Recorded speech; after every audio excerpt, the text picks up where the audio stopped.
Welcome to my channel, a lead that bring your story about the love of a mafia boss.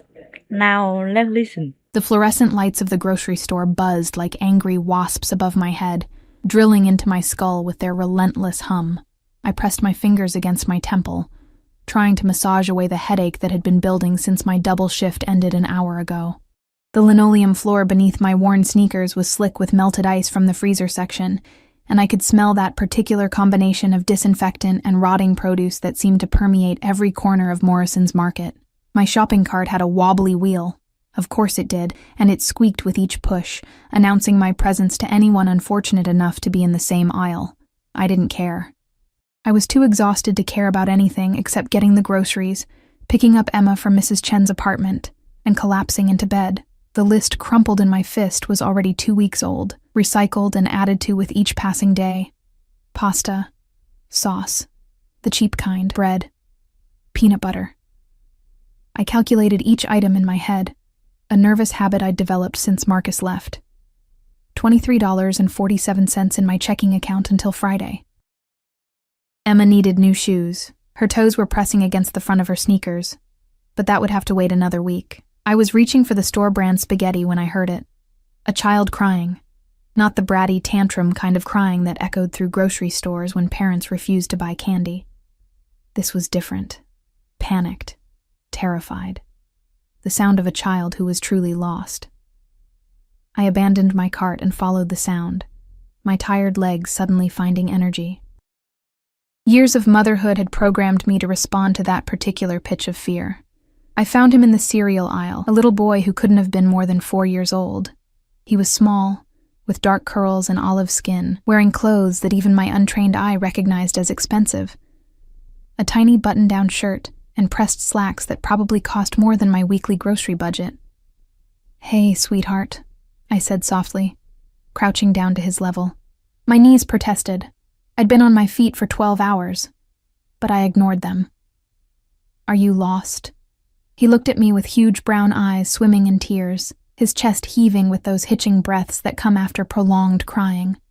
He said something, but I couldn't understand it. The words were foreign, tumbling out in a rush of panic. Italian. He was speaking Italian.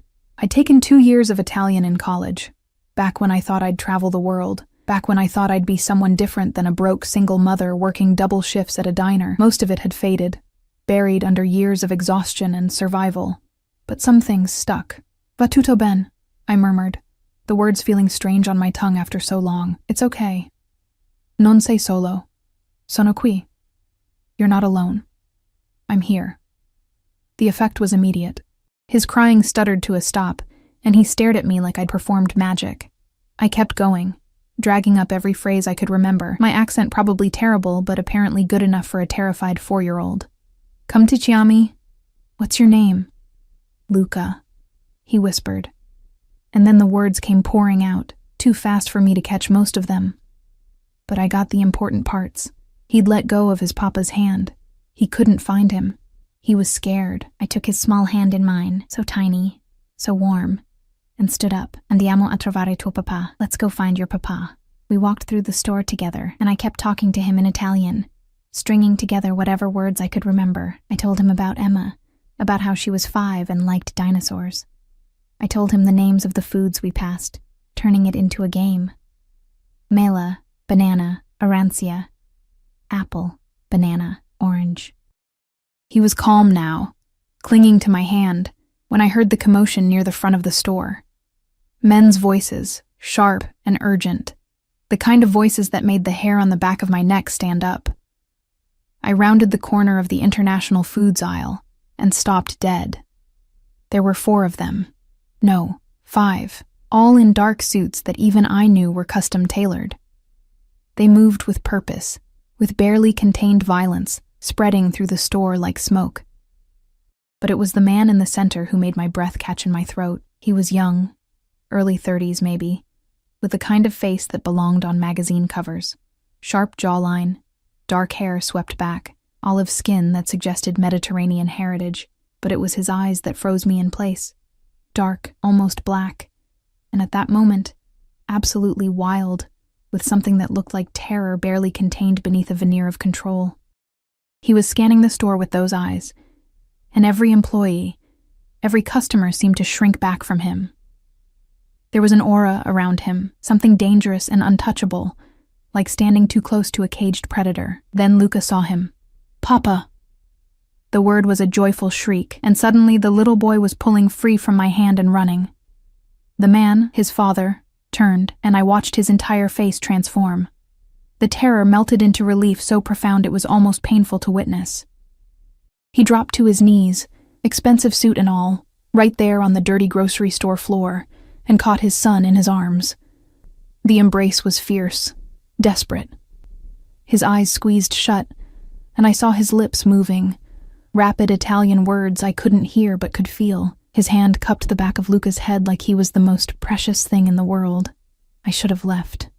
Every instinct told me to quietly slip away, return to my abandoned cart, finish my shopping. But I was frozen, watching this moment of raw emotion from a man who otherwise looked like he could order someone's death without blinking. Then Luca was pointing at me, chattering excitedly, and those dark eyes lifted. They found me. The impact was physical. I actually took a step back, my hand coming up to clutch at my chest where my heart had suddenly forgotten its rhythm. He was looking at me like he was memorizing every detail, like he was cataloging every feature of my face. His gaze traveled from my messy ponytail — I hadn't had time to wash my hair in 2 days — down to my stained waitress uniform barely visible under my open jacket, to my worn jeans and scuffed sneakers. I was acutely aware of how I must look. Exhausted. Poor. Invisible. But he wasn't looking at me like I was invisible. He stood slowly, Luca held securely in his arms, and began walking toward me. The men in suits shifted, moving with him like a choreographed dance. Close, but not too close. Protective. Watchful. "You speak Italian." His accent was thick, beautiful, turning the English words into music. His voice was deep, quiet, but it carried. Everyone in the front of the store was watching now, though they were trying to pretend they weren't. "A little," I managed, my voice embarrassingly shaky. Just enough to help him calm down. He stopped 3 feet away, close enough that I could smell his cologne, something expensive and woody that probably cost more than my rent, close enough that I could see the perfect tailoring of his suit, the subtle pattern in the fabric, the gold watch on his wrist that caught the fluorescent light. "You found my son." It wasn't a question. His eyes hadn't left my face, and there was an intensity there that made my skin prickle with awareness. Not fear, exactly, though maybe there should have been fear, something else. Something that made me want to run and stay frozen in equal measure. "He found me, really," I said, trying to smile. I heard him crying, and I couldn't." "You couldn't walk away." He finished my sentence, still staring at me with those impossibly dark eyes. "What is your name?" I hesitated. Something told me that giving this man my name was dangerous, that it was opening a door that should stay closed. But Luca was watching me with those sweet brown eyes, and refusing seemed impossible. "Sophie. Sophie Mitchell." He repeated it, my name in his accent, and it sounded different, better. "Sophie." One of the suited men stepped closer and murmured something in rapid Italian. Too fast, too quiet for me to catch. The man, Luca's father, responded without looking away from me, his words sharp. "An order." The suited man pulled out a phone. "I need to thank you properly," Luca's father said. "My son—" His voice caught, just slightly, and his hand tightened on Luca's back. "He is everything. You brought him back to me." "Anyone would have done the same," I said. But even as the words left my mouth, I knew they weren't true. I'd seen people in this store walk past crying children, too absorbed in their phones or their own problems to care. No. The word was absolute. Not anyone. You. His head tilted slightly, studying me. "You have children." Again, not a question. I nodded. "A daughter. Emma. She's 5. Something flickered in his eyes. Interest. Calculation. "The father?" The question was too personal, too intimate for a conversation with a stranger in a grocery store. But I found myself answering anyway. "Gone. It's just us." Wrong thing to say. I knew it immediately because his expression changed. The intensity sharpened into something else, something I couldn't name, but that made my pulse quicken. One of the suited men returned, whispered something in his ear. Whatever he said made Luca's father's jaw tighten almost imperceptibly. He nodded once, then turned his full attention back to me. I am going to ask you something, and I need you to answer honestly.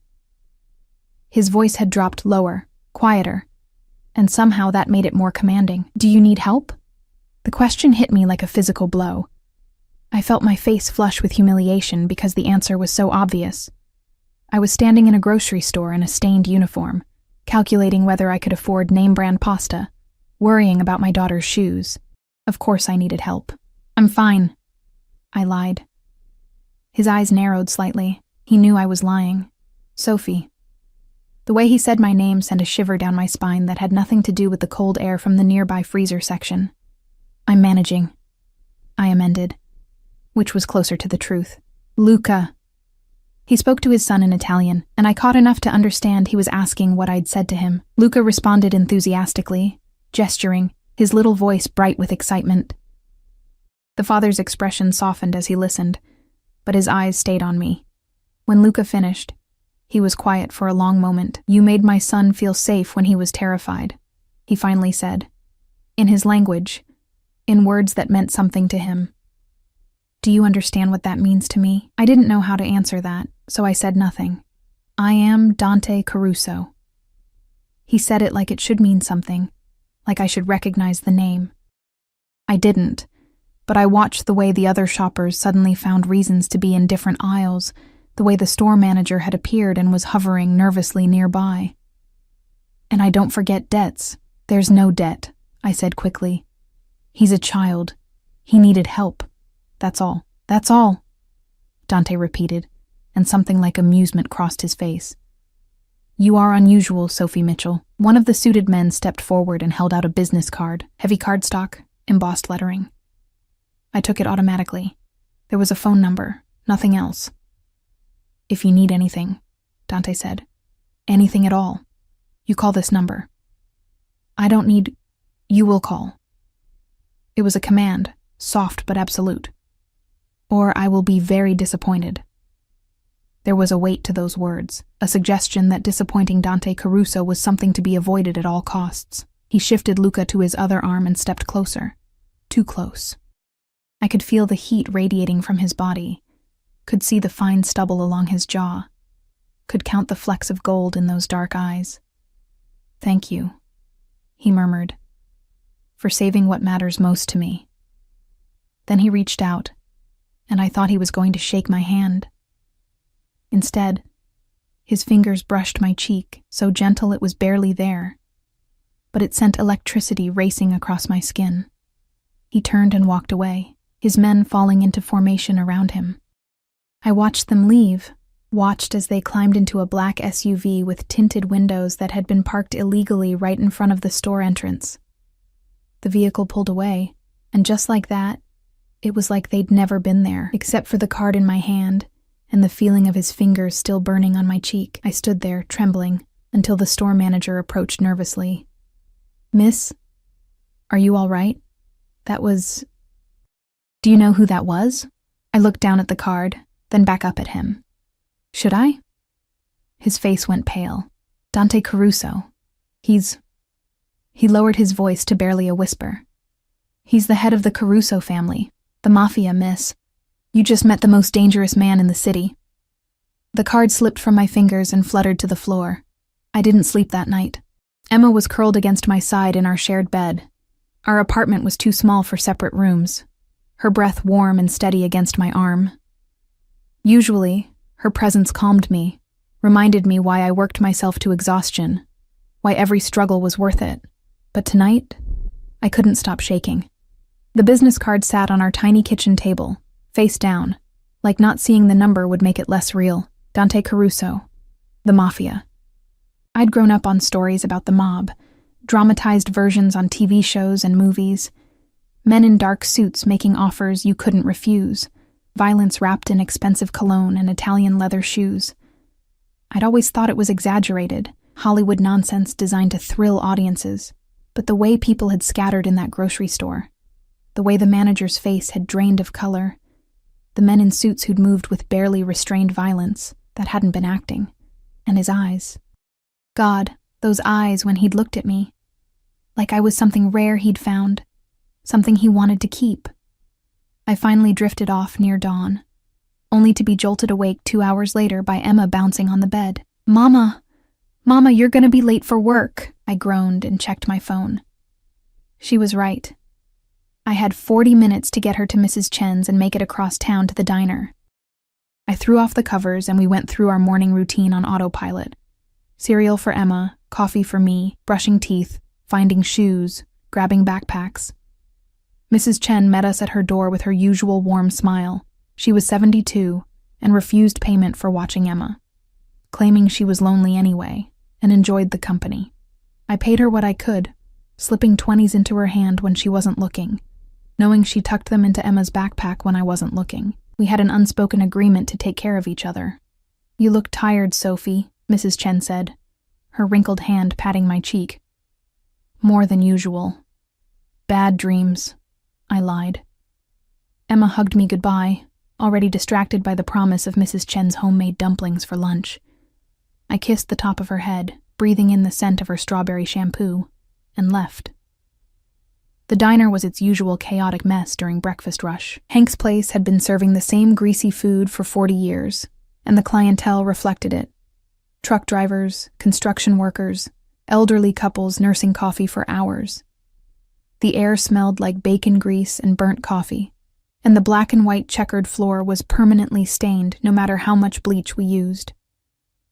You're late, Marcy said, not looking up from the order she was scribbling. She was 50-something, had worked there longer than I'd been alive, and had a perpetually exhausted expression that I was probably starting to mirror. 3 minutes, I said, tying my apron. Still late.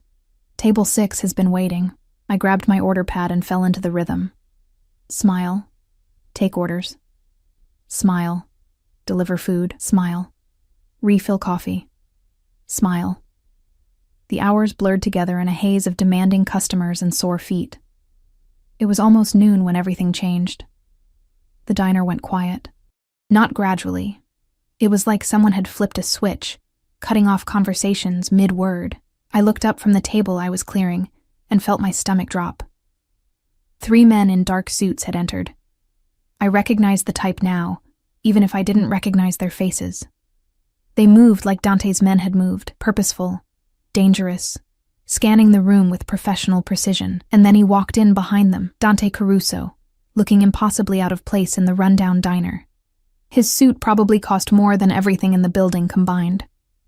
He wore sunglasses despite being indoors, but he pulled them off as he entered, and those dark eyes swept the room before landing on me. My hands went numb. The plates I was holding clattered onto the table. He walked toward me, and the crowd parted like water. Conversations didn't resume. Everyone was watching, though they were trying to pretend they weren't. Hank had come out of the kitchen and was standing frozen by the grill, his face pale. Sophie. Dante stopped in front of me, close enough that I had to tilt my head back to meet his eyes. You didn't call. My mouth was dry. It was just one day. You didn't think I was serious. He glanced around the diner, taking in the cracked vinyl booths, the flickering fluorescent lights, the faded posters on the walls. His expression didn't change, but I felt him cataloging every detail. This is where you work. It wasn't a question, but I nodded anyway. How long? 3 years. How many hours? I hesitated. That depends on the week. How many hours, Sophie? There was steel under the gentle tone. Usually around 60, sometimes more. Something flickered across his face. Anger maybe, but not directed at me. He turned to one of his men and said something in rapid Italian. The man nodded and pulled out his phone, stepping away. You need to leave, I whispered urgently. You're scaring the customers. You're going to get me fired. Fired? He repeated the word like it was foreign. For what? Greeting a customer? You're not a customer. No? He reached past me and picked up a menu from the table, studying it with apparent interest. I think I'd like coffee. And pancakes. Do you recommend the pancakes, Sophie? This was insane. Surreal. Dante Caruso, head of the Mafia, was ordering pancakes from me in a greasy spoon diner while his bodyguards watched the exits. "They're fine," I managed. "Then I'll have those." He handed me the menu, his fingers brushing mine deliberately. "And we'll talk while I eat." "I'm working. I'm a customer. Customers talk to their waitresses." He gestured to a booth in the corner, the one with the best view of the entrance and exits, I noted. "That table is acceptable." It wasn't a request. I led him to the booth, acutely aware of every eye in the diner following us. His men took positions around the restaurant, one by the door, one by the kitchen, one near the windows. Professional, military. Dante slid into the booth, and I stood there with my order pad, trying to remember how to breathe normally. "You're trembling," he observed quietly. "You're terrifying my customers." "They'll recover." He leaned back, completely relaxed, like he owned the place. Maybe he did. I didn't know how these things worked. "Sit." "I can't. I'm working, Sophie."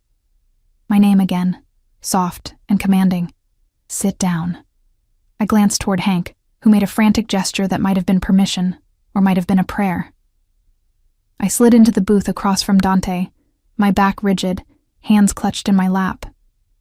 "Why are you here?" I asked. "I told you. I wanted to see where you work." His eyes roamed over my face, studying me with that same intense focus from yesterday. "I wanted to understand." "Understand what?" "Why you didn't call." "I told you there's no debt. I don't need anything from you. Liar." The word was gentle, almost affectionate. "You need everything. I had you investigated, Sophie Mitchell." Ice flooded my veins. "You what?" "After you left yesterday, I had my people find out everything about you." He said it calmly, like it was the most normal thing in the world. Single mother. 28 years old. Daughter named Emma, age 5. Father unknown. No, not unknown. Absent. Marcus Webb. Warehouse worker who left when you were 6 months pregnant. You work 60 to 70 hours a week between this diner and a second job cleaning offices at night. You're 3 months behind on rent. Your car needs repairs you can't afford. Emma needs new shoes, new clothes, a doctor's appointment you've been postponing because you don't have insurance. You have $87 in your bank account. Each fact was a hammer blow. I felt exposed, stripped bare.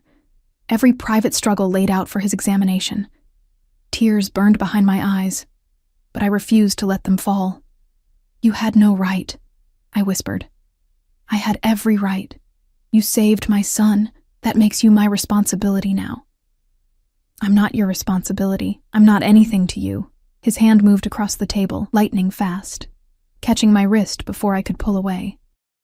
His grip was firm but not painful, his thumb resting against my pulse point where my heart was racing. "You are everything to me," he said quietly, and the intensity in his voice made my breath catch. "Do you understand? From the moment my son pointed to you, from the moment I saw how you looked at him with such kindness, such care, a stranger's child, I knew. You are what I've been looking for without knowing I was looking." "You're crazy," I breathed. "Probably." His thumb stroked once across my pulse, a gentle caress that sent heat spiraling through me. "But I am also right. You felt it too yesterday, when I touched your face, when our eyes met. You felt this thing between us. I had. God help me, I had. But feeling something and acting on it were different things, especially when the man was apparently a crime lord who had me investigated like I was some kind of project. "Let me go," I said. He did, immediately, his hand retreating, but his eyes never left mine. Marcy appeared beside the table, her voice shaking slightly. Your order, sir." "Coffee, pancakes, and whatever Sophie usually eats on her break." "I'm not hungry," I said. "You're always hungry. You skip meals to save money." He looked up at Marcy. "Bring her food." Marcy fled. I wanted to flee too, but I was trapped in the booth by his presence, by those eyes that seemed to see through every defense I'd built. "I'm going to make you an offer," Dante said, "and I want you to think carefully before you refuse. I don't want your money. I'm not offering money. I'm offering everything. He leaned forward, his voice dropping to barely above a whisper. Your rent, paid, your car, fixed. Emma's needs, met, your debts, erased. All of it, Sophie. I will take care of all of it. The offer was dizzying, tempting in a way that physically hurt. In exchange for what? Your time, your attention. His hand moved back across the table, palm up, waiting. An invitation. Let me court you. I stared at his hand, at the calluses that suggested he was more than just a man in an expensive suit, at the scars that told stories I probably didn't want to know. Court me, I repeated. Is that not the right word? My English is good, but sometimes... He made a frustrated gesture. I want to know you, to see you, to have you in my life, properly, with respect. You're in the Mafia. Yes. You hurt people. Yes. No denial, no justification, just simple honesty. I have a daughter. I know. I want to meet her. Absolutely not. The words came out sharp, protective instinct overriding fear. You stay away from Emma. Something like approval flickered in his eyes. You protect her. Good. A mother should be fierce. But Sophie, I would never harm a child. Luca is my world. I understand what it means to be a parent. Marcy returned with coffee and my food, more than I'd normally order, covering the table. Dante dismissed her with a nod and pushed the plates toward me. Eat, he said, and think about what I'm offering. Not charity. Not a transaction. A genuine chance for something better. Why me? The question burst out. You're rich, powerful, you could have anyone. Why a broke waitress who can barely keep her head above water? His answer was immediate. Because when you found my son, you didn't see an opportunity. You didn't calculate what you might gain. You simply helped because he needed help. Because you are good, Sophie Mitchell. Genuinely good. And in my world, that is more rare than diamonds. I picked up my fork, more to have something to do with my hands than because I was hungry, but once I started eating, I realized I was starving. I always was. Dante watched me eat with satisfaction, sipping his coffee but ignoring his own food. I can't, I finally said. What you're offering, it's too much, too fast. I don't even know you. Then let me fix that. Dinner, tonight. Just conversation. You can ask me anything you want, and I will answer honestly. I work tonight. No, you don't. I've already spoken to your employer. You're taking the evening off. Paid. My head snapped up. You can't just... I can. I did. He tilted his head. Are you going to lecture me about overstepping? Or are you going to accept that I am a man who solves problems, and right now, you are my priority problem? I'm not a problem to be solved. No, you're a gift to be treasured. He stood, pulling out his wallet and dropping several $100 bills on the table. That's for your service. Excellent coffee. He hadn't touched his pancakes. I'll send a car for you at 7, he said. Dress comfortably. We'll go somewhere quiet where we can talk. I didn't say yes. You didn't say no. He reached out and tucked a strand of hair behind my ear, his fingers lingering for just a moment. 7 o'clock, Sophie. Don't make me worry.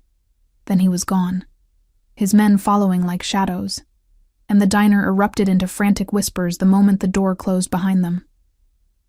I sat there, staring at the money on the table, and wondered what I'd just agreed to. I told myself I wasn't going to go. I repeated it like a mantra while I picked up Emma from Mrs. Chen's, while I helped her with her coloring books, while I made dinner, mac and cheese from a box because it was cheap and she loved it. I wasn't going to get in a car sent by a mobster. I wasn't going to have dinner with a dangerous man who'd had me investigated like I was some kind of security risk. I definitely wasn't going to let myself feel flattered by his attention. But at 6:30, I was standing in front of our closet, really just a rack with a curtain, staring at my pathetic collection of clothes. Everything was either stained, worn, or both. I had exactly one dress that wasn't falling apart, a simple navy blue thing I'd worn to a cousin's wedding 2 years ago. It was probably out of style, definitely too formal for wherever we were going, but it was all I had.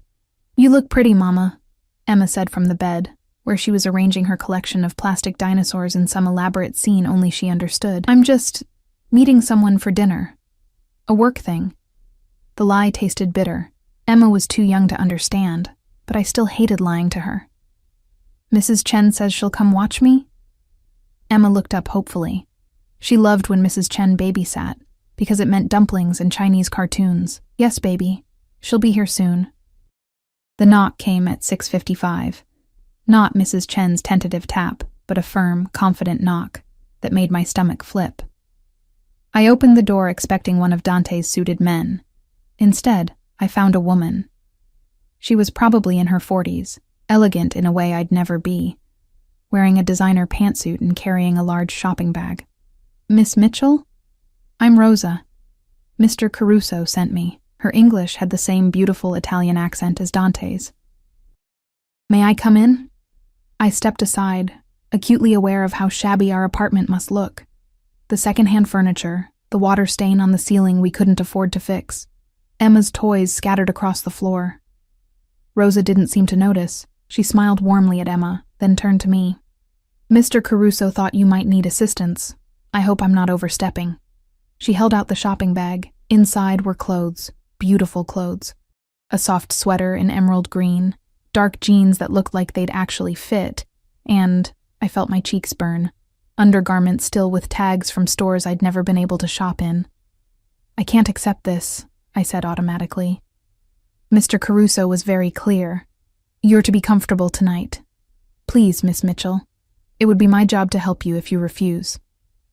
Rosa's smile was gentle but knowing. He can be insistent. That was an understatement. Mrs. Chen arrived moments later, and between her and Rosa, I was shooed into the bathroom to change. The clothes fit perfectly. Of course they did, because Dante had probably included my measurements in his creepy investigation, but I couldn't deny they made me feel different. The sweater was impossibly soft. The jeans hugged my curves in a way my worn-out pairs never had, and when I looked in our cracked mirror, I barely recognized myself. I looked like someone who had her life together. Someone who belonged in nice restaurants and expensive cars. It was a lie, but a convincing one. Rosa worked magic with my hair, pulling it into a soft bun that looked effortless, but probably wasn't. A touch of makeup, just enough to make me look alive instead of exhausted. When she was done, she stepped back with satisfaction. Bellissima, she murmured. Mr. Caruso will be very pleased. The car was waiting outside when I finally left. Not the black SUV from yesterday, but a sleek sedan with tinted windows. The driver, one of the suited men from the diner, opened the door without a word, and I climbed in before I could change my mind. The interior smelled like leather and money. The seats were heated. There was a bottle of water waiting, expensive brand, condensation beating on the glass. I didn't touch it. We drove for 20 minutes, leaving my neighborhood behind, moving into areas I'd only seen from bus windows on my way to cleaning jobs. Old money areas, historic homes, tree-lined streets that looked like something from a movie. The car pulled up to a restaurant I'd never heard of. No sign outside, just a discreet number beside a polished wooden door. The driver opened my door, and I stepped out onto the sidewalk, feeling like an imposter. Dante was waiting inside the entrance. He'd changed from his suit into something more casual. Dark slacks, a black shirt with the sleeves rolled to his forearms, exposing those scarred hands. His hair was slightly damp, like he'd showered recently. He looked younger without the formal suit, more approachable, but no less dangerous. His eyes traveled over me slowly, taking in every detail, and I saw the flash of male appreciation that made heat pool in my stomach. You wore the clothes, he said. Rosa was very persuasive. Rosa is paid to be persuasive. He stepped closer, and I caught his scent again. That expensive cologne mixed with something warmer, more personal. But you look beautiful, Sophie. Thank you for coming. I'm not sure I had a choice. You always have a choice. He offered his arm, old-fashioned and courtly. But I'm grateful you chose this. The restaurant was small, intimate, with perhaps 10 tables total. We were led to a private room in the back, separated from the main dining area by a heavy curtain. One table, candles, and a window overlooking a garden I hadn't known existed in the middle of the city. No other customers, no staff hovering nearby, just us. You rented the entire restaurant, I said. I value privacy. He pulled out my chair, waited until I sat, then took his own seat across from me, and I didn't want interruptions. Tonight is about you and me, nothing else. A waiter appeared.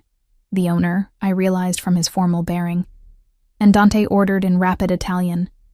I caught words here and there, food terms I remembered from my college classes, but mostly I just listened to the music of his language. When we were alone again, he leaned back and studied me with those intense dark eyes. You're nervous. Shouldn't I be? You're in the Mafia. You had me investigated. You basically kidnapped me for dinner. I sent a car. Kidnapping implies force. You're splitting hairs. A smile tugged at his lips. Perhaps. But you're here, and that's what matters. So, you wanted to ask me questions. Ask. I had 1,000 questions, but they all jumbled together in my head. Finally, I settled on the most basic one. Why me? Really? Not the nice answer you gave at the diner. The truth. He was quiet for a long moment, his fingers drumming once on the table. When I was young, I watched my father destroy my mother. Not with fists, he never hit her, but with coldness, with neglect, with other women. She loved him desperately, and he treated that love like it was worthless. She died when I was 16, heartbroken, literally. The doctors said it was heart failure, but I knew better. The candlelight cast shadows across his face, making him look older, harder. I swore I would never be like him. That if I ever found someone worth keeping, I would treasure her, protect her, give her everything. His eyes met mine. Then I spent 15 years building my empire and never finding anyone who made me feel anything beyond physical attraction. Beautiful women who wanted my money, my power, my name. None of them looked at Luca the way you did. I looked at him like he was a scared child. Exactly. Not as leverage, not as an opportunity, just as a child who needed help. He leaned forward. Do you know what my world is like, Sophie? Everyone wants something. Everyone has an angle. Trust is currency more valuable than gold, and it's almost impossible to find. Then you appeared, speaking my language to my son, asking for nothing, and I thought, here is something real. The waiter returned with wine and the first course, something delicate and perfect that I couldn't name. Dante waited until we were alone again before continuing. I am not a good man. I need you to understand that. I have done terrible things. I will do terrible things again. My world is violent and dark, and I cannot change that. Then why would you want me in it? Why would you want Emma anywhere near it? Because you are the light, he said simply. And I am selfish enough to want to keep that light for myself, even knowing I might dim it. I should have left. Should have stood up, walked out, never looked back. But his honesty was disarming, and underneath the danger, I could see something genuine, something lonely. Tell me about Luca's mother, I said. His expression shuddered. She died in childbirth. I barely knew her. An arrangement between families, old world tradition. We had one night together, and then she was gone. Luca is all I have of her, and I love him more than my own life. I'm sorry. Don't be. I grieve for Luca's loss, not my own, but it means I understand what it is to be a single parent, to have everything rest on your shoulders. He paused. Marcus, Emma's father. Tell me about him. I took a sip of wine, buying time. The alcohol was smooth, expensive, nothing like the cheap stuff I occasionally splurged on. There's not much to tell. We were together for 2 years. I thought we'd get married. Then I got pregnant, and suddenly he wasn't ready for that responsibility. He left before she was born, sends a card on her birthday sometimes, but no money, no visits. He started over with someone else, someone without baggage. He's a fool. He's free. I'm the one struggling. You're a warrior. Dante's voice was fierce. You fight every day for your daughter. You work yourself to exhaustion. You sacrifice everything. That's not weakness, Sophie. That's strength most people can't imagine. Tears burned my eyes. I'd been surviving for so long. I'd forgotten what it felt like to have someone see that survival as something other than failure. I scare you, he said softly. Yes. Good. You should be scared, but I need you to understand something. He reached across the table, his hand open, waiting. After a moment, I placed my hand in his. His fingers closed around mine, warm and strong. I will never hurt you. I will never hurt Emma.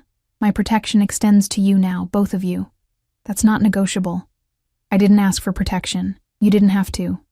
The moment you helped Luca, you became mine to protect. He said it with absolute certainty, like he was stating a law of physics. There are people in this city who would use you against me if they knew I cared. So I need you to be careful. I need you to let my people watch over you. Your people. A driver. Security. Just to keep you safe. That's insane. I'm nobody. You're everything, he corrected. And I protect what's mine. The possessiveness should have terrified me. Instead, it sent a thrill through my body that I didn't want to examine too closely. We ate. He told me about growing up in Italy, about the beauty of his hometown, about coming to America as a teenager and building his empire from nothing. I told him about Emma, about her love of dinosaurs and her terrible jokes, about how she wanted to be a paleontologist when she grew up. He listened like every word mattered. Like I mattered. Dessert arrived. Something chocolate and decadent, and I was surprised to realize 3 hours had passed. The conversation had flowed easily once I'd relaxed, and I'd laughed more tonight than I had in months. I should get back, I said reluctantly. Emma will be asleep, but Mrs. Chen is being compensated generously for her time. Dante signaled the waiter, but yes, I'll take you home. I want to see where you live. Properly, I mean. Not just the address from an investigation report. The drive back felt shorter. Dante sat beside me in the back seat, his thigh pressed against mine, his hand resting near my knee, not touching, but close enough that I felt the heat. When can I see you again? He asked as we pulled onto my street.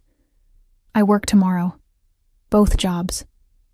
Then I'll come to the diner for lunch, and I'm hiring a cleaning service for your night job. You're quitting that one. You can't just... He turned to face me, his hand cupping my cheek. Yes, I can, and I will. You're exhausted, Sophie. You're running yourself into the ground, and I won't watch you destroy yourself when I can stop it. This is moving too fast. No. This is me making up for lost time. I've been waiting my whole life to find you. I'm not going to waste another day. His thumb brushed my cheekbone. Let me take care of you. Please. The please undid me. This powerful, dangerous man saying please like my acceptance mattered more than anything. Okay, I whispered. His smile was brilliant, transforming his face. Okay. He walked me to my door, his hand resting on the small of my back. Mrs. Chen answered, took one look at us, and smiled knowingly. Emma's asleep. She was very good. Her eyes twinkled. And you look happy, Sophie. That's good. Dante handed her an envelope. For your time, Mrs. Chen, and for taking such good care of Sophie's daughter. She opened it, gasped at whatever was inside, and immediately tried to give it back. No, this is too much. It's exactly right. Dante's voice was gentle but firm. Thank you for being kind to Sophie when she needed kindness. He turned to me, and for a moment I thought he might kiss me. I could see the want in his eyes, feel the tension between us. But instead, he raised my hand to his lips and pressed a kiss to my knuckles. Sogni d'oro, Sophie, he murmured. Sweet dreams. I'll see you tomorrow.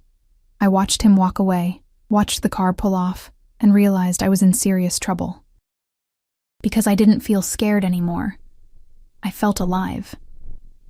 The flowers arrived at 6 in the morning. I was making breakfast, instant oatmeal because we were out of cereal, when the knock came. Emma ran to answer it before I could stop her, and I arrived at the door to find a delivery man holding an enormous bouquet of white roses. At least 3 dozen, perfect and pristine, wrapped in expensive paper. The card was simple. Thinking of you. D. Mama, who sent flowers? Emma's eyes were wide with wonder.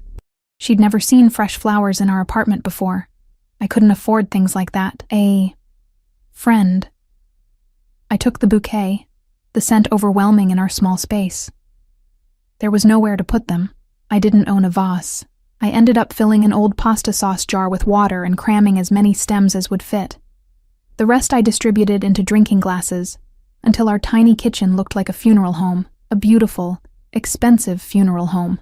My phone buzzed. An unknown number, but I knew who it was before I opened the message. "Good morning, Bella. Did you sleep well?" I shouldn't respond. I should maintain boundaries, keep distance. Remember that this man was dangerous and this situation was insane. I typed back, "The flowers are too much." His response was immediate. "Nothing is too much for you. What time do you work today?" 10 to 6. "I'll see you at noon. Wear comfortable shoes." Why? It's a surprise. Trust me. Trust him. The Mafia boss who'd had me investigated, who'd essentially taken over my life in less than 48 hours, who made me feel things I hadn't felt since before Marcus destroyed me. I was either the bravest or stupidest woman alive. Work started normally enough, the breakfast rush, the usual customers, Marcy's perpetual exhaustion matching my own. But at 11:30, Hank called me into his office, a generous term for the closet-sized space where he did paperwork. "Sophie, I need to talk to you about yesterday." He looked uncomfortable, shifting in his chair. "That man, Dante Caruso.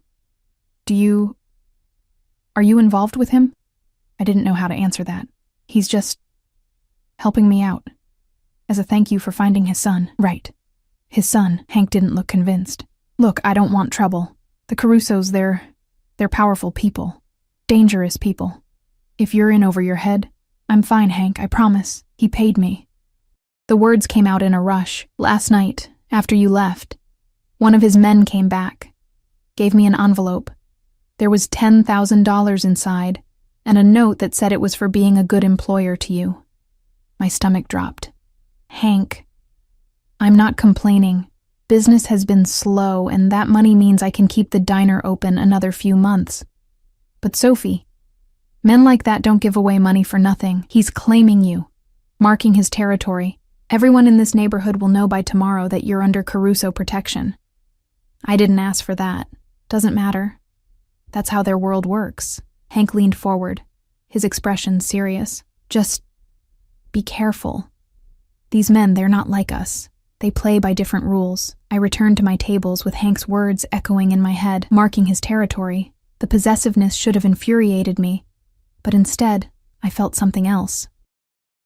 Something warm and protected that I hadn't felt in years. At exactly noon, the diner door opened, and Dante walked in.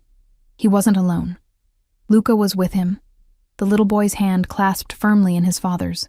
Luca saw me, and his face lit up with recognition. "Sophie!" He broke away from Dante and ran to me, wrapping his small arms around my legs. "Papa said we could see you." My heart melted. I crouched down to his level. "Hi, Luca. It's so good to see you again." He chattered at me in Italian, too fast for me to follow, his excitement palpable. Dante approached, and I stood, very aware of every eye in the diner watching us. "You brought him," I said. "He asked about you. The lady who spoke his language, who made him feel safe." Dante's eyes were soft as he watched his son. I couldn't say no. Marcy appeared, looking nervous. "Your usual table, Mr. Caruso?" He'd been here once. One time. And already he had a usual table. We sat, Luca between us, bouncing with energy. I tried to work, but Dante waved away my order pad. "You're taking your lunch break," he said. It wasn't a question. "I haven't asked." Hank approved it. Of course he had. "Sit. Eat with us. Luca wants to show you something." The little boy was already pulling papers from a backpack, drawings he'd made. Crayon pictures of stick figures, one tall with dark hair, his papa, one small, him, and one with yellow hair and a smile. "That's you," Luca said proudly in Italian. "I drew you because you were nice to me." The picture was childish and perfect, and I felt tears prick my eyes. "It's beautiful. Can I keep it?" His enthusiastic nod was answer enough. Dante watched us with an expression I couldn't quite read. Satisfaction mixed with something deeper, more intense. Lunch arrived. More food than 3 people could eat. Luca chatted between bites, mixing Italian and English in a way only children could manage. He told me about his school, his friends, his favorite cartoons. He asked about Emma, his eyes lighting up when I showed him pictures on my phone. "Can I meet her?" Luca asked. "Can we be friends?" I glanced at Dante, uncertain. Letting our children meet felt significant, like crossing a line I couldn't uncross. "Would you like that?" Dante asked quietly. "For them to meet?" "I don't know if that's a good idea." "Why not?" "They're close in age. Luca needs more friends, and from what you've told me, Emma could use playmates too." He was right. Emma's social life consisted of Mrs. Chen and whatever kids were at the playground. Making friends required money for activities, classes, playdates at places nicer than our cramped apartment. "Maybe," I conceded. "Sometime. This weekend." Dante pulled out his phone, typing rapidly. "Saturday. I'll send a car. We'll take them to the aquarium, then lunch. Something fun and innocent where they can get to know each other. You're very used to getting your way." "Yes." No apology in his tone, but in this case, I think I'm right. Our children should know each other, Sophie. They're going to be part of each other's lives. The certainty in his voice sent shivers through me. He spoke like our future was already decided, like he could see something I couldn't yet imagine. After lunch, Dante announced we were leaving. "You're done for the day." "My shift isn't over. It is now." I cleared it with Hank. He helped Luca with his backpack, then offered me his hand. "Come. I have something to show you." I should have protested, should have insisted on staying, on maintaining my independence, but Luca was looking at me with those sweet brown eyes, and Dante was watching me with patient certainty, and I found myself taking his hand. The car was waiting. The SUV this time, with enough room for all of us. Luca climbed in beside me, still chattering, while Dante sat on his other side. The driver pulled away from the diner, and I watched my workplace recede with a strange sense of unreality. We drove for 15 minutes before pulling up to a building I didn't recognize. Nice neighborhood. Well-maintained. The kind of place that had working elevators and lobbies that didn't smell like mildew. "Where are we?" I asked as Dante helped me out of the car. "You'll see." We took the elevator to the 4th floor. Dante produced a key and opened a door, gesturing for me to enter first. The apartment took my breath away. It was beautiful. 2 bedrooms. I could see them down the hall, with an open living space that had actual sunlight streaming through clean windows. The kitchen had modern appliances and countertops that weren't peeling. The furniture was new, comfortable, the kind of cozy that made you want to curl up and stay forever. "What is this?" My voice came out as a whisper. "It's yours." Dante said it simply, like he was offering me coffee instead of an entire apartment. "If you want it. 2 bedrooms, 1 for you, 1 for Emma. Safe neighborhood. Good schools nearby. Already furnished. You can move in this weekend." I turned to stare at him. "You bought me an apartment. Technically, I'm leasing it. Long term. But yes."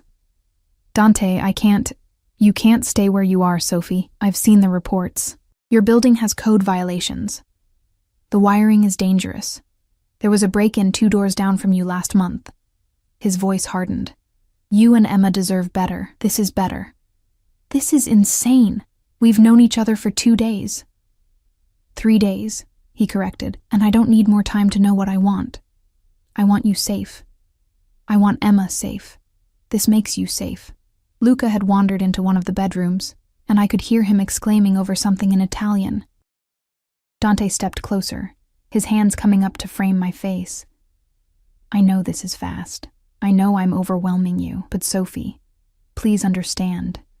In my world, we move quickly because tomorrow is never guaranteed. When I see something I want, I take it. When I find something precious, I protect it." His thumbs brushed my cheekbones. "You are precious. Let me protect you. What do you want from me?" The question came out broken. "Really? What's the endgame here?" "I want everything." His honesty was brutal. "I want you in my life, in my bed. I want to wake up next to you and fall asleep holding you. I want to watch our children play together." I want to give you the life you deserve instead of the one you've been forced to survive. You want to own me. No. The word was fierce. I want to treasure you. There's a difference. You'll keep your independence, your choices, your autonomy. But I'll be there, providing, protecting, caring for you the way you deserve to be cared for. My heart was racing so fast I thought it might burst. This was madness. Beautiful, tempting madness. I need time, I whispered, to think, to process all of this. Take the time you need. He pressed a kiss to my forehead, gentle and reverent, but take it here, where you're safe. Move in this weekend. Let me do this for you. Please, Sophie. That please again, devastating in its sincerity. Okay, I heard myself say. Okay. His smile was radiant. Thank you. You won't regret this, I promise. But as I looked around the beautiful apartment, at the life he was offering me on a silver platter, I couldn't shake the feeling that I was making a deal with the devil. A devil with kind eyes and a son who drew pictures of me. A devil who might actually care. Luca ran back into the room, grabbed my hand, and pulled me toward the bedrooms to show me everything he'd discovered. Dante followed, and for a moment we looked like a family. A real family, and God help me, I wanted it. The move happened so fast it felt like a dream. Saturday morning, a moving truck appeared at my old apartment. Not just any truck.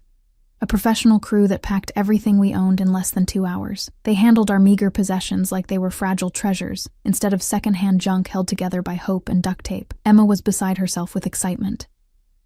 She'd seen the new apartment the day before when Dante had insisted on showing it to her properly, and she'd fallen in love immediately. Her new room had pale purple walls and a window seat that overlooked a small park. Dante had somehow discovered her dinosaur obsession and filled the room with stuffed prehistoric creatures and educational posters about paleontology. Mama, this is the best day ever. She bounced from room to room, her joy so pure it made my chest ache. Mrs. Chen had cried when I told her we were moving.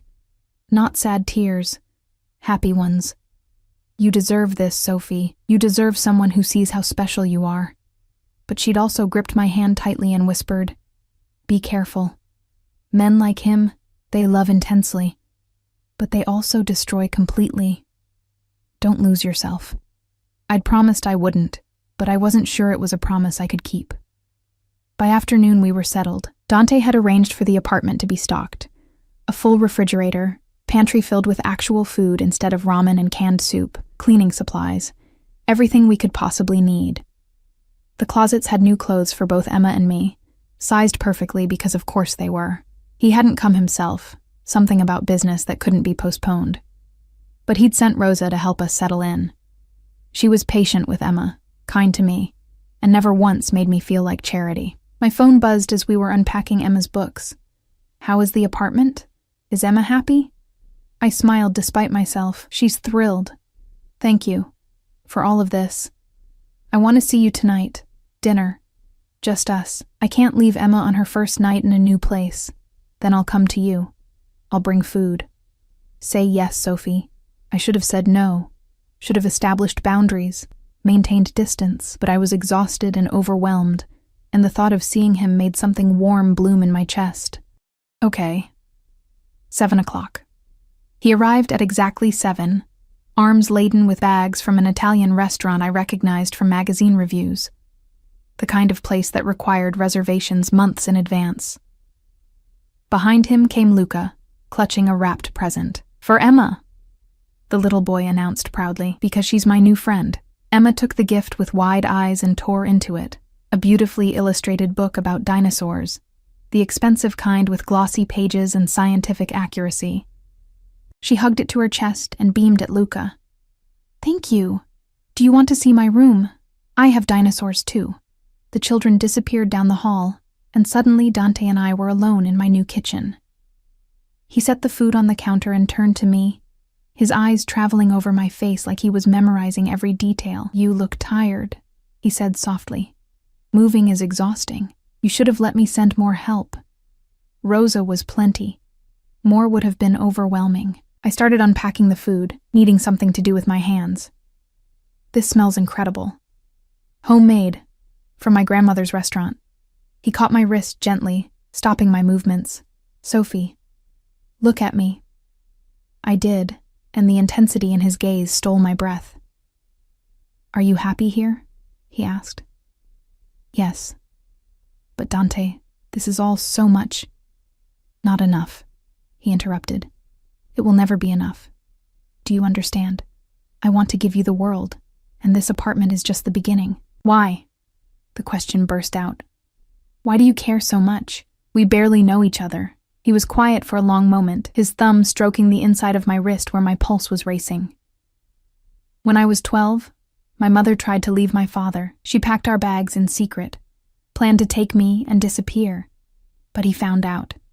He didn't hurt her physically. He was too smart for that. Instead, he destroyed everything she loved.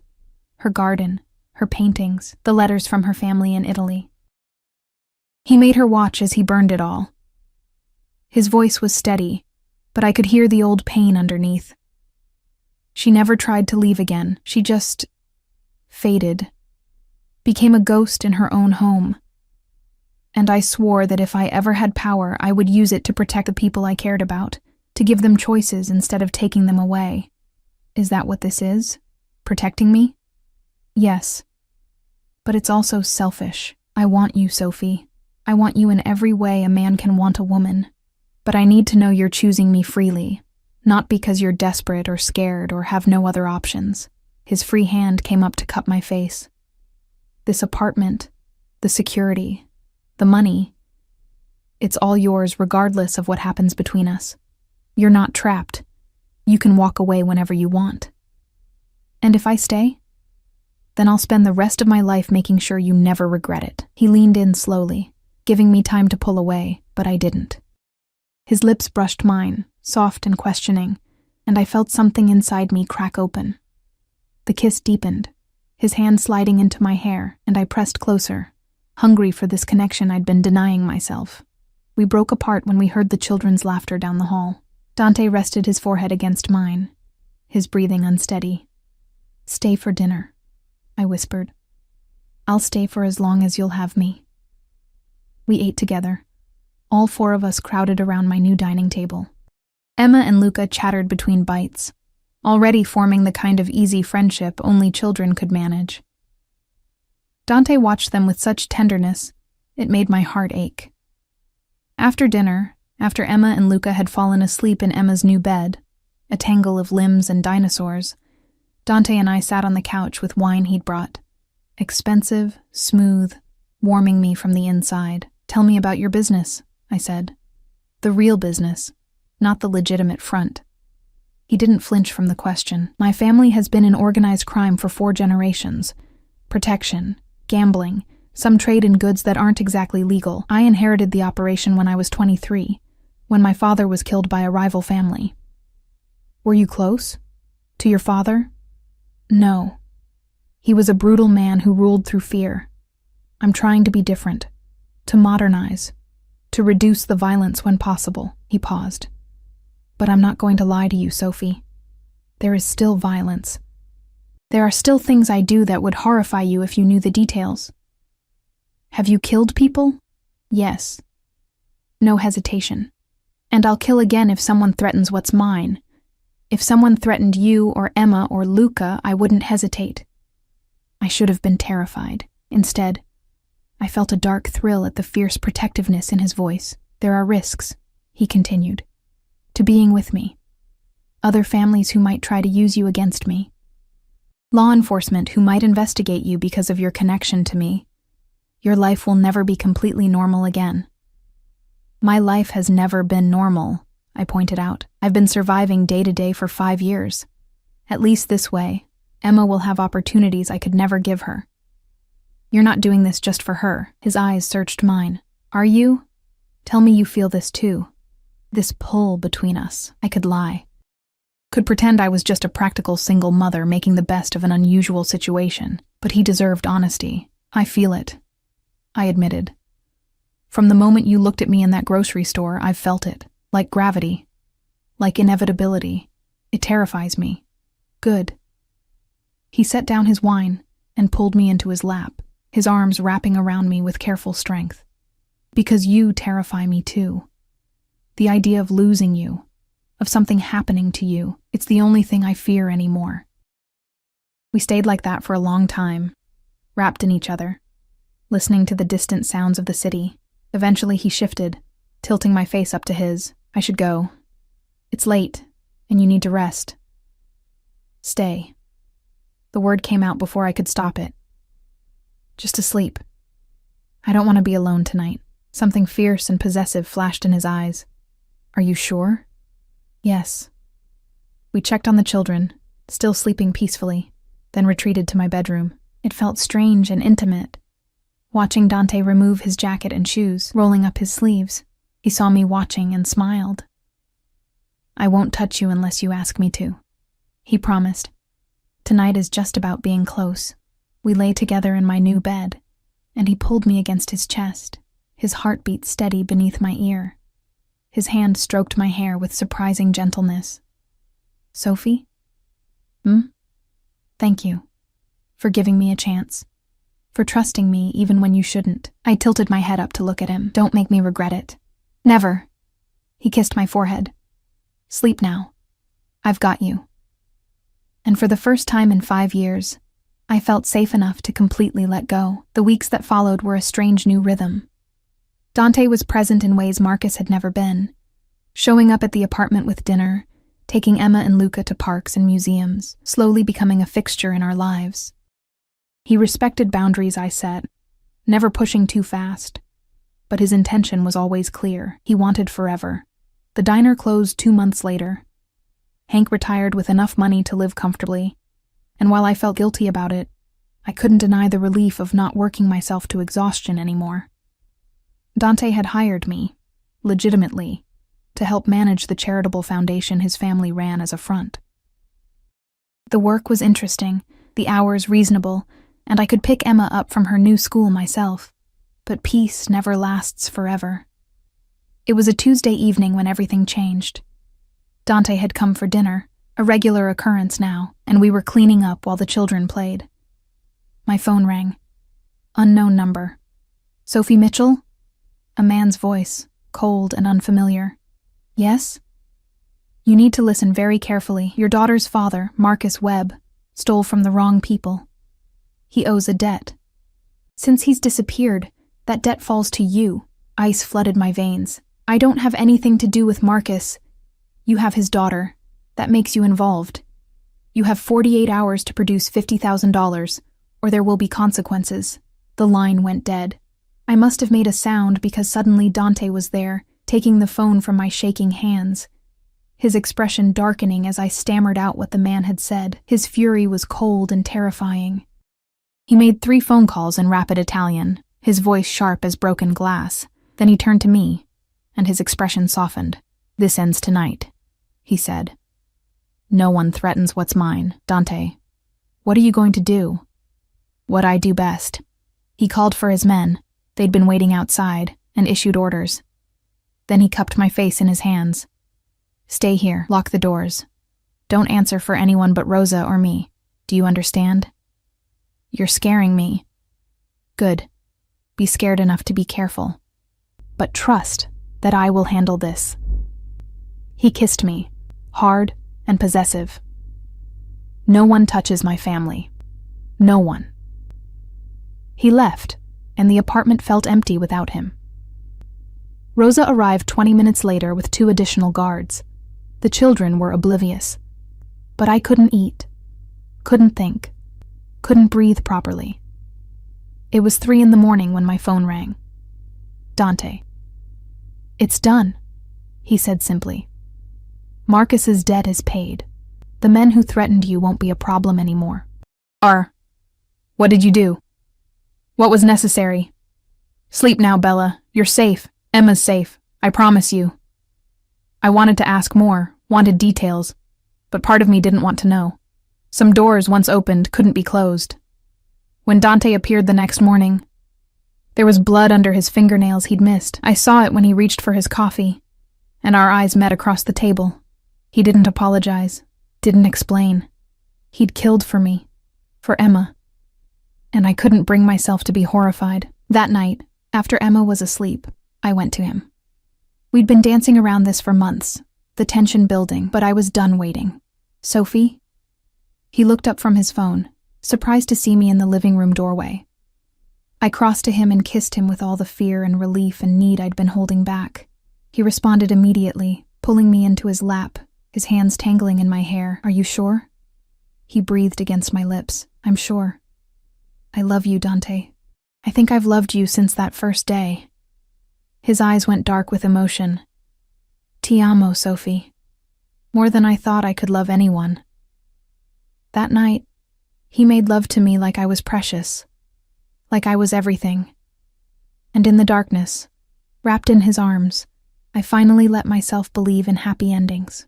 6 months later, the proposal came on a Sunday morning, with both children present and conspiring. Emma and Luca had made signs that said, "Will you marry Papa?" in crayon, and Dante had gotten down on one knee in our living room, our home, with a ring that took my breath away. "I know I'm not perfect," he said. "I know my world is complicated and dangerous, but I love you, Sophie Mitchell. I love Emma like she's my own. I want us to be a real family. Say yes, please say yes." I said yes. The wedding was small, intimate, just family and close friends. Luca was the ring bearer, Emma the flower girl, and when Dante kissed me at the altar, I tasted salt from both our tears. We honeymooned in Italy, where he showed me the town where he'd grown up, the streets his mother had walked, the places that had shaped him. We made love under Mediterranean stars, and he whispered promises in Italian that I was finally fluent enough to understand. When we returned home, Emma asked when she could start calling Dante Dad. "Whenever you're ready, Piccola," he told her, lifting her into his arms. "I'm ready now," she said simply. And just like that, our family was complete. Life wasn't perfect. Dante's business still required things I didn't ask about. There were still dangers, still threats we navigated carefully. But we had each other. We had our children. We had love that felt like coming home. On our first anniversary, Dante gave me a gift, the deed to Mrs. Chen's apartment building. He'd bought it and made sure she'd never worry about rent again. "You take care of the people you love," he said when I cried. I learned that from you. I'd walked into a grocery store 5 years ago, exhausted and invisible, just trying to survive. I'd helped a lost little boy because it was the right thing to do, and somehow, that single act of kindness had given me everything I'd stopped dreaming was possible. As I watched Dante play with our children in the garden of our new home, bigger now, room for the family we were building, I sent a silent thank you to whatever twist of fate had brought us together. I'd been drowning, and he'd pulled me to shore. Now we were both finally breathing, finally home.